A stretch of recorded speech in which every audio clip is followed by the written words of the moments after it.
Patagbaw na tugtulog diri sa Walt Disney Hotels ang mga bata. Nice kay mo ang room. Nagbitbit yung chinky og iyang habol. Duha ra oy kay bugat na kayo daghanon.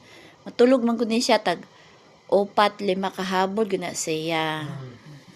Yang kumot-kumuto na siya. Natug pa.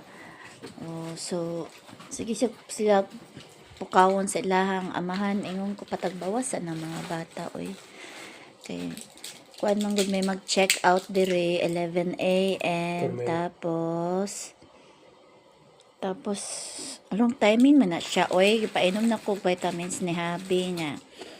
Nag-video pag ganit ta unsa daw nako pagyaw-yaw. Katawanan. So maligo man gud sila swimming pool pagka 8 AM. Na dito banda ang swimming pool. Kita na to ang tikuan. Ito ang swimming pool. Ano siya ang Disneyland Hotel. Nagtungod na po sila rooms. Yan. Nice kaayo. Nasa park din ha. Dito sa Tumoy. Dako pagkaya ni siya dapat duha mo kadlaw magstay. Mao ni siya ang Hong Kong. Pagka mamubali na pud mi og China. Pagka man mag Disneyland. So giplano gina mo pamayo ang mga itinerary unsay nindot na buhaton. No, so mao ni. So pagka man pamahaw sa duha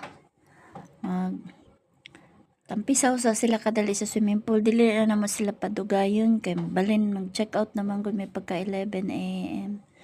No nya mato pa may dito sa kuan Disney Treasures kay pamalit may mga t-shirt ug souvenir items. Suoto na mo dito sa Disneyland. Magito pinaka-park yun nila. No, na dito tanan-tanan mga mascot, mga parade, mga rides, ang nice na mga gardens, mao na.